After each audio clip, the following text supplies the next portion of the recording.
नमस्कार, मैं हूं आनंद शर्मा और आप देख रहे हैं इंडिया अब तक समाचार। अगर आपने मेरे चैनल को सब्सक्राइब नहीं किया है तो मेरे चैनल को सब्सक्राइब जरूर कर लें और बेल आइकन के बटन को दबाएं ताकि नोटिफिकेशंस आपको मिलती रहे। हाल ही में मैंने एक पोस्ट डाली थी और ये पोस्ट ये डाली थी कि 111 रुपए 59 पैसे ऐसे पेट्रोल के रेट हो गए थे और मैंने उस दिन पोस्ट डाली थी कि भक्तों के लिए खुशखबरी कि पेट्रोल जो है वो 111 रुपए के ऊपर चला गया है। ये जब मैंने पोस्ट डाली तो बहुत सारे रिप्लाईज भी आए, मुझे पोस्ट पे भी आए और कुछ लोगों ने तो मुझे पर्सनल व्हाट्सएप करके कहा कि अगर पेट्रोल की कीमत 500 रुपए भी हो गई तो हम लोग मोदी जी के साथ ही हैं। साहब, मैं हाथ जोड़कर ऐसे लोगों से सिर्फ यही कहना चाहता हूं कि भैया 500 रुपए में तुम पेट्रोल लेने के लिए तो तैयार ही हो, तो एक काम करो ना, हम जो पेट्रोल भरा रहे हैं उसके पैसे भी तुम भर दो।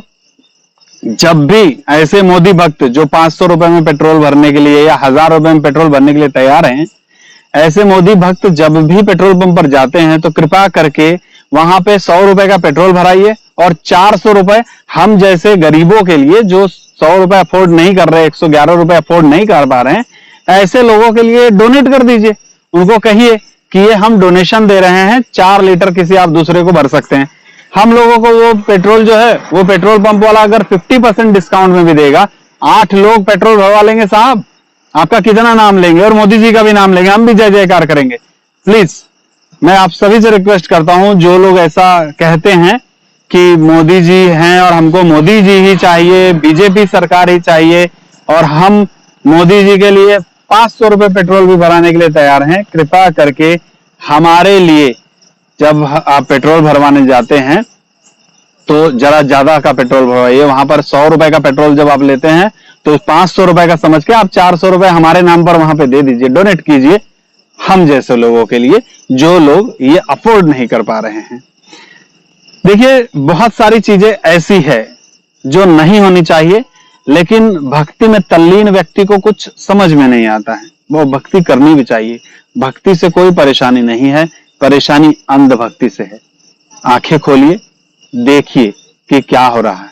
लोग कहते हैं कि देश में बहुत बड़ा भूचाल आ जाएगा, हिंदुत्व खतरे में है। साहब, अभी तो खाना पानी भी खतरे में है।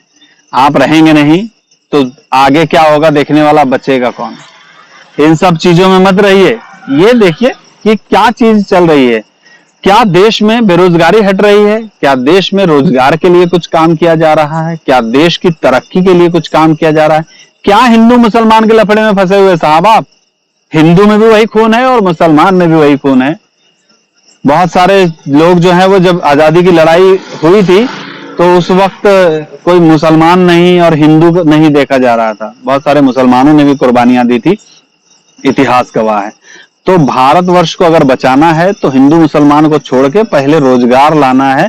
पहले हमारे युवाओं के हाथों में रोजगार देकर खाना देना है पेट में, उसके बाद देखेंगे। जिस देश में 85 से 90% लोग राशन की दुकान पे झोला लेके घूम रहे हो ना, उस देश की तरक्की नहीं हो सकती है। उस देश की तरक्की लाने के लिए 85% लोगों को रोजगार देना जरूरी है। खैर, ये तो मुद्दे बहुत सारे हैं। अंधभक्त जो हैं उनको कुछ भी सुनाओ, कोई असर नहीं पड़ता। और मैं हमेशा कहता हूं, सोने का जो वाकई में सोया है उसको तो जगाया जा सकता है हिला के, लेकिन जो सोने का नाटक कर रहा हो उसको कोई उठा नहीं सकता है। तो फालतू में मैं अपना समय व्यर्थ करूंगा ऐसे लोगों को समझाने में। मैं सिर्फ यही रिक्वेस्ट करूंगा कि जिन लोगों को 500 रुपए में पेट्रोल परोड़ता है वो लोग कृपया करके हम जैसों के लिए जब पेट्रोल भरवाने जाए तो 100 का भरवाइए, 400 रुपए डोनेट कीजिए पेट्रोल पंप पर, ये बोलकर जिनको नहीं परोड़ता है उनको आपकी तरफ से पेट्रोल दिया जाए 50% डिस्काउंट के साथ। फिर अगली मुलाकात होगी आपसे इसी तरीके कुछ खबरों को लेकर। तब तक के लिए जय हिंद।